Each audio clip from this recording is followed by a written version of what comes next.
Hi, I'm Jodi Dingwall, family lawyer, Townsville. I advise and represent people who are going through a separation. Today I'm talking about property settlements and specifically disclosure.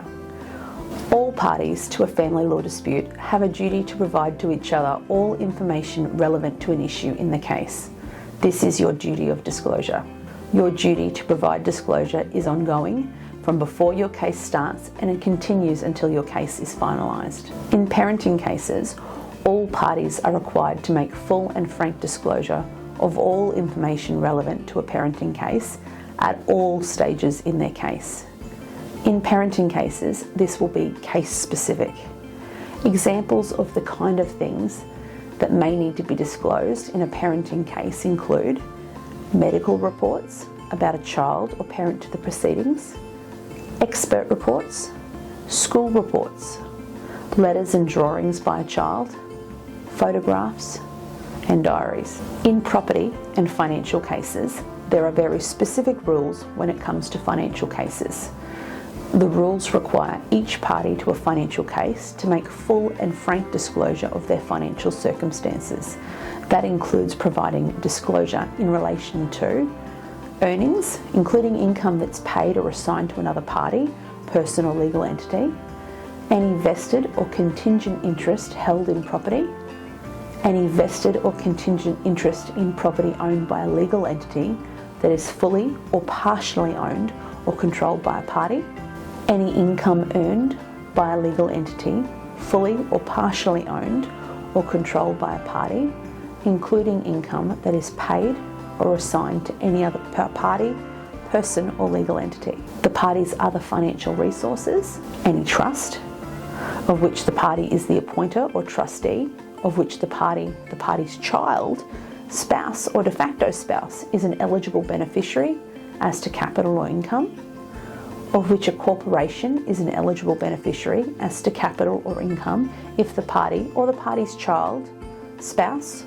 or de facto spouse is a shareholder or director of the corporation, over which the party has any direct or indirect power or control, of which the party has the direct or indirect power to remove or appoint a trustee, of which the party has the power, whether subject to concurrence of another person or not, to amend the terms, of which the party has the power to disapprove or proposed amendment of the terms or the appointment or removal of a trustee, or over which a corporation has a power mentioned in any of the subparagraphs in Roman numeral 4 to Roman numeral 7, if the party's child, spouse or de facto spouse is a director or shareholder of the corporation, any disposal of property, whether by sale, transfer, assignment or gift, made by a party that may affect, defeat or deplete a claim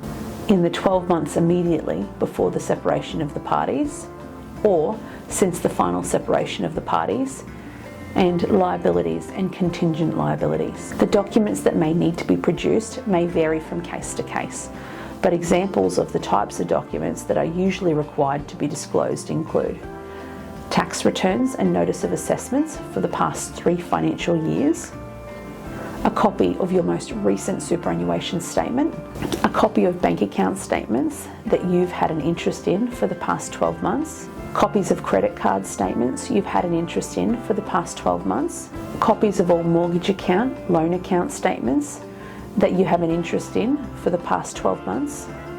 If you own or control a business activity statements for the past 12 months. If you have an interest in corporation, trust or partnership, financial statements for the past 3 years. If you have an interest in a trust, the trust deed, your 3 most recent pay slips, details of shares or investments you hold, motor vehicle registration statements, valuations and appraisals if they've previously been obtained in relation to real property or chattels. There are consequences for not providing disclosure.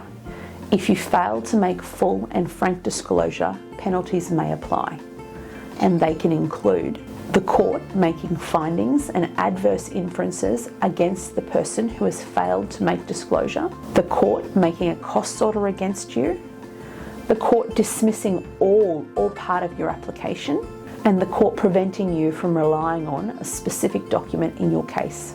So where to from here? The obligation to produce financial documents can be onerous. Everyone's situation is different. We can explain and assist you in determining what documents you need to disclose and what documents you do not need to disclose. It's always sensible to consult with a family lawyer to discuss your situation and obtain advice. OSheaDyer Townsville has experienced family lawyers who practice exclusively in family law. We offer first appointments at a low fixed fee so everyone can obtain advice about their situation. Please call us to make an appointment on 47 725 155. We would love to help you.